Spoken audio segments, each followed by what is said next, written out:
justificatif comment elle a vu les élections? Écoutez, vous avez sans aucun doute déjà entendu nos rapports préliminaires que nous avons présentés après les législatives et puis les deux tours des présidentielles.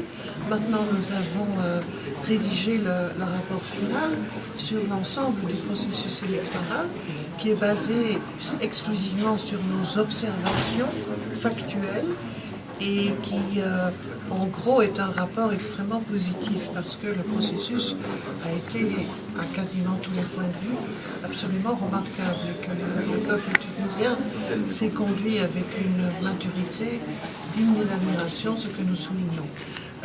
Nous avons quand même fait quelques recommandations, mais il appartiendra aussi bien au pouvoir politique qu'administratif à les examiner, à les étudier et à voir ce qu'ils en feront.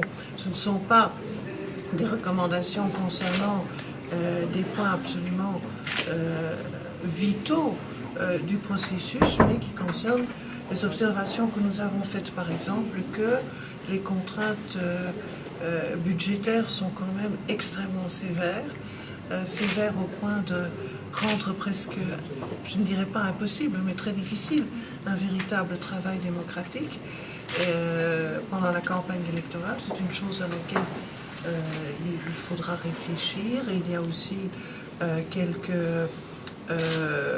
dispositions de la loi électorale dont nous pensons qu'elles sont trop sévères et qu'il serait bon qu'on les réexamine. Je répète, c'est la tâche des élus, du peuple tunisien de faire ce travail.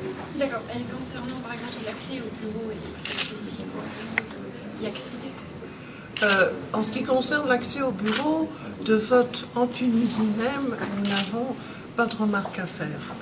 Lors, par exemple, du deuxième tour des présidentielles, nous savons bien qu'il y a eu des critiques parce qu'on avait préconisé de nouvelles règles comme quoi les électeurs et les électrices devaient quitter le bureau électoral immédiatement après le vote et ne pouvaient pas demeurer dans la cour des écoles. Nous n'avons pu que constater que cet aspect-là a contribué au calme du déroulement des opérations et que l'accès au bureau de vote se déroulait sans problème. D'accord. Vous avez également observé la période de la campagne électorale, n'est-ce pas? Oui. Donc, oui. est-ce que vous avez repéré quelques contraintes au niveau de cette situation? Écoutez, moi, au long de ma carrière politique, j'ai mené beaucoup de campagnes politiques moi-même et j'étais souvent candidate, alors j'ai trouvé que les règles ici étaient extrêmement sévères et très limitatives.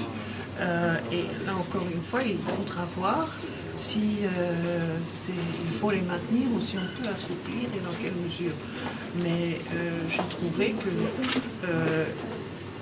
à un point tout à fait remarquable, les différents partis politiques et les candidates et les candidats ont respecté ces règles, même si elles étaient très sévères.